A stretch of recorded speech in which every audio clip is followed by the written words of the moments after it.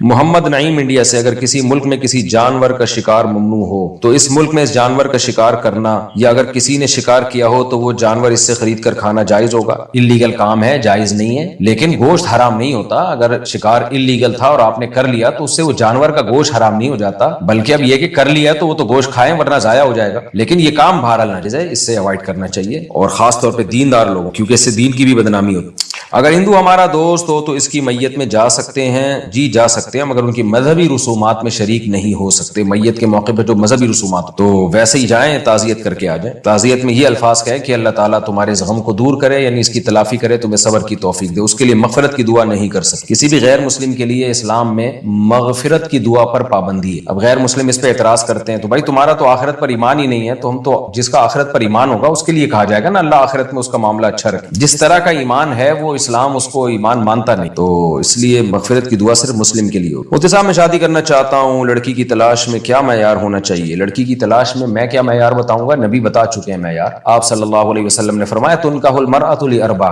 4 چیزیں ہیں جن کی وجہ سے عورت سے شادی کی جاتی ہے, لحسنها ولمالها ولنسبها ولدینها, كما قال صلی اللہ علیہ وسلم. اس کا کبھی حسن دیکھا جاتا ہے, کبھی دولت دیکھی جاتی ہے, کبھی خاندان منصب دیکھا جاتا ہے, کبھی اس کی خوبصورتی دیکھی جاتی ہے, اور کبھی دین دیکھا جاتا ہے. تو فرمایا فاظفر بذات الدین تربت یدک, سب سے پہلے دین کو ترجیح. تو لڑکی میں سب سے پہلے پردہ نماز سب سے پہلی, اس کے بعد باقی چیزیں بھی دیکھ لیں آپ, خوبصورتی اور خاندان ماندان وہ اگلے درجے کی چیز ہے. دین پہ کمپرومائز نہیں کرنا چاہیے. بعض لوگ کمپرومائز کرتے ہیں, کوئی بات نہیں یار بعد میں بن جائے گی, بعد میں نہ بنی تو کیا ہو, کیونکہ آگے اس کی نسل پیدا ہو. اور یہ خوب سمجھ لو اس زمانے میں جو لڑکیاں بے پردہ ہیں, آپ جب ان سے شادی کریں گے وہ اپنی بچیوں کو پردہ نہیں کرائیں, اور پھر آپ خون کے آنسو روئیں گے. آپ کی بچی جب سلیو لیس کپڑے پہن کے گلے میں پرس لٹکا کے آپ کو ٹاٹا کر کے جائے گی نا, تو بس پھر آپ کا ٹاٹا ہو جائے. تو اس لیے تھوڑی سی بھی غیرت اگر ہو نا, آدمی سب کچھ برداشت کرتا ہے, اپنی بیٹیوں میں بے شرمی بے حیائی برداشت نہیں کر پاتا. بیٹیاں تو اسکارف میں, چادر میں اور وقار میں اچھی لگے, اس لیے بیوی پردے دار ہو تاکہ وہ آپ کی بیٹیوں کو پردہ سکھائے. تو یہ اس کا بہت زیادہ خیال کرنا چاہیے. محمد محبوب انڈیا سے, میں شادی کر رہا ہوں تو میں نے سوچا ہے کہ کسی بیوہ یا طلاق یافتہ عورت سے شادی کروں, کیا مجھے اس میں ثواب ملے گا یا یہ غلط ہے؟ ثواب ملے گا بشرطے کہ آپ کی اس بیوہ یا طلاق یافتہ کی طرف رغبت. خالی ثواب کے لیے تو آپ کسی بھی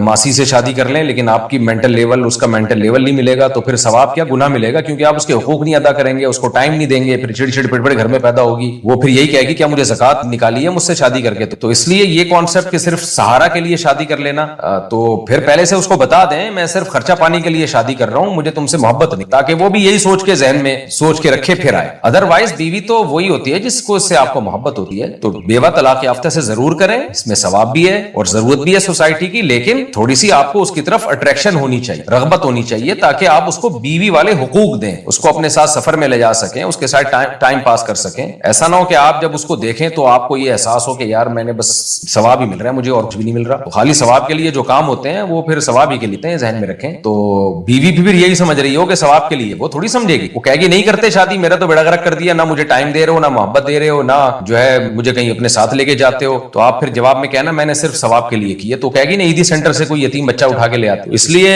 اگر صرف ثواب ہی کے لیے کرنا ہے تو اس کو بتا دیں کہ میں نہ تمہیں ٹائم دوں گا نہ محبت, خالی ثواب کے لیے خرچہ پانی اٹھاؤں گا میں تمہارا. وہ راضی ہو جائے تو اب میاں بیوی راضی, تو کیا کرے گا قاضی, لیکن نارملی ایسا ہوتا نہیں ہے. اس لیے بیوہ طلاق یافتہ سے ضرور کریں, لیکن تھوڑی سی آپ کو اس کی طرف رغبت ہو, آپ سمجھیں گے یہ بیویوں والا میرا بیہیویئر بھی ہوگا اس کے ساتھ. مفتی صاحب اگر مردے نہیں سنتے تو قبرستان میں سلام کا حکم کیوں ہے؟ سلام کا حکم ہمیں خود عبرت پہنچانے کے لیے, اور اللہ تعالیٰ ہو سکتا ہے عالم برزخ میں ان کو سلام پہنچا دیتے ہوں, امید ہے اللہ تعالیٰ سے فرشتوں کے ذریعے عالم برزخ میں ان تک سلام پہنچتا ہو, تو اس لیے ہمیں حکم قوم میں. لیکن مردے سننے کا میری جو رائے ہے اس میں یہی ہے جو قرآن کے صاف الفاظ ہیں انک لا تسمع الموتى ولا تسمع الصم الدعاء کہ آپ مردوں کو نہیں سنا سکتے اور بہروں کو بھی آپ پکار نہیں سنا سکتے. تو مردے کو بہرے سے ہی تشبیہ دی گئی ہے. بعض علماء نے اس آیت میں تعویل کی ہے بعض روایات کے پیش نظر, جیسے حدیث میں آتا ہے کہ جب مردے کو دفنایا جاتا ہے, صحیح مسلم کی حدیث ہے, یسمع قرع نعالی, وہ بھی جوتوں کی آواز سن رہا ہوتا ہے کہ فرشتے آ جاتے ہیں حساب و کتاب کے لیے.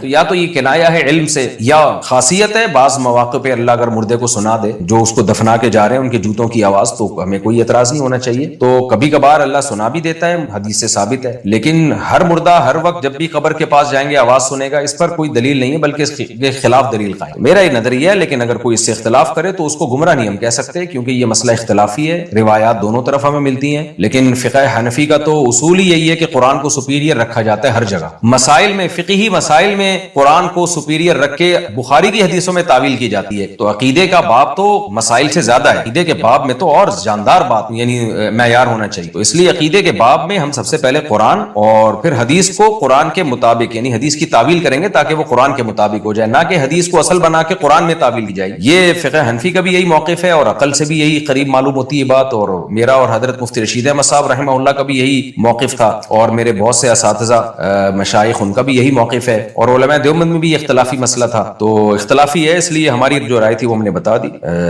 باقی جو کیونکہ اس میں اگر آپ نہیں مانتے نا یہ, تو پھر اس میں مسائل بہت ہیں. پر مردے آپ قبرستان میں ایک طرف کھڑے ہو کے سلام پیش کرتے ہو, قبرستان میں ایک مردہ بالکل آخری کنارے پر ہے, وہ بھی آپ کی آواز سن رہا ہے. تو اتنا تو جب زندہ تھا نہیں سنتا تھا, تو خیر اللہ اپنی قدرت سے سنا بھی سکتا ہے, اللہ پہ تو کوئی چیز مشکل نہیں ہے. لیکن جو دلیل کے لحاظ سے زیادہ قریبی بات معلوم ہوتی ہے وہ یہی ہوتی ہے. حضرت مولانا سرفراز خان صفدر صاحب رحمہ اللہ تعالی نے بھی اس پہ ایک رسالہ لکھا ہے, بہت جاندار شاندار, وہ بھی آپ پڑھ لیں. اس کا بھی خلاصہ یہی ہے کہ مردے نہیں سنتے, الا یہ کہ احیاناً جہاں سننا ثابت ہے احادیث سے وہاں ہم قائل ہیں. جنرلی یہ کہنا کہ جب بھی قبر کے قریب جاؤ مردے سے بات کرو یا سلام کرو وہ سنتا ہے, یہ کہیں ثابت نہیں, یعنی یہ قول ضعیف معلوم ہوتا ہے. واللہ اعلم. گھر میں ٹی وی رکھنا کیسا ہے؟ اگر ہم صرف نیوز وغیرہ سننے کے لیے ٹی وی رکھیں تو جائز ہے. جو گھر میں ٹی وی رکھتے ہیں تو پھر بیوی رکھنے کا کوئی فائدہ اس لیے نہیں ہوتا کہ سارا دن ٹی وی ہی دیکھتے رہتے. ٹی وی سے زیادہ بیوی کو فوکس کر لیں آپ. بہرحال ٹی وی اگر صرف آج کل تو ٹی وی اور انٹرنیٹ میں فرق ہی ختم ہو گیا ہے, تو میرا خیال یہ مشورہ یہ کہ ٹی وی نہ رکھیں آپ. انٹرنیٹ تو سب کے گھروں میں ہی ہے, نیوز اسی پہ سن لیا کریں, کیونکہ ٹی وی میں ٹی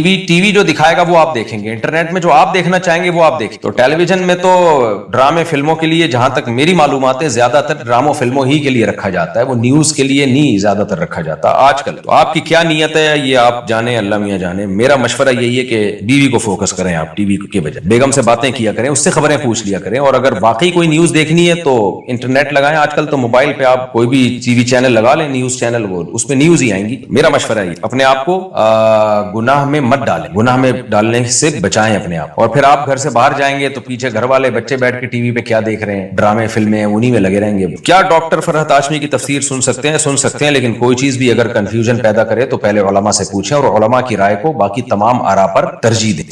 کسی ایکٹر کو فالو کرنا, اس کی جیسے ڈریسنگ کرنا, اس کے جیسے بال بنانا کیسا ہے؟ جائز نہیں ہے. نبی صلی اللہ علیہ وسلم نے فرمایا المرء مع من احب یوم القیامہ, جس سے محبت ہوگی قیامت میں اسی کے ساتھ حشر ہو. تو جو ایکٹر بننا ہے اور ڈراموں فلموں میں کیا بےہودگی بے حیائی ہے, کسی سے مخفی نہیں ہے. تو جب یہ عمل ناجائز ہے تو اس عمل سے محبت کا اظہار, ان لوگوں سے محبت کا اظہار بھی ناجائز. یہ مطلب نہیں ہے کہ ایکٹروں کو آپ جہنمی کہنا شروع کر دیں اور ان پہ لعنتیں بھیجنا شروع کر دیں, نفرت کا اظہار شروع کر دیں, یہ تو کسی کے لیے بھی اس طرح ٹھیک نہیں ہے. لیکن یہ کہ ان کی پرسنل, ان کی جو ان جیسا بننے کی کوشش کرنا, تو پھر اللہ کہے گا ٹھیک ہے پھر انہی کے ساتھ. ایک طرف انبیاء, پیغمبر, علماء, صلحاء, جیسے قرآن میں آتا ہے انعام یافتہ لوگ چار ہیں, من النبیین والصدیقین والشہداء والصالحین. پیغمبر, صدیقین یعنی صدیق کہتے ہیں وہ علماء جن کا عمل ان کے علم کے مطابق. ہر مولوی کا عمل اس کے علم کے مطابق نہیں ہوتا. کتنے مولویوں کے اسکینڈل آ رہے ہوتے ہیں, کتنے قاریوں کے اسکینڈل آ رہے ہوتے ہیں, بچوں کے ساتھ پکڑے گئے اور کرپشن میں پکڑے گئے, یہ کر دیا وہ کر دیا. تو اس لیے کہا کہ وہ علماء جن کا عمل ان کے علم کے مطابق. الحمدللہ میجورٹی علماء کی, قاریوں کی آج بھی نیک ہے. چند بے شرم لوگ ہوتے ہیں جن کی وجہ سے پورا طبقہ بدنام ہو. تو ایسے عالم جن کا عمل ان کے علم کے مطابق ہو, ان جیسی شباہت اختیار کریں. نمبر 3 والشہداء, شہید ہیں جو اللہ کے لیے اپنی جان دیتے ہیں. اور تیسرا صالح, نیک پرہیزگار لوگ, نمازی لوگ, صدقات و خیرات کرنے والے, نماز پڑھنے والے. تو ان جیسی مشابہت اختیار کریں گے تو ان کے ساتھ حشر ہوگا. تو ایکٹر لوگ تو بےچارے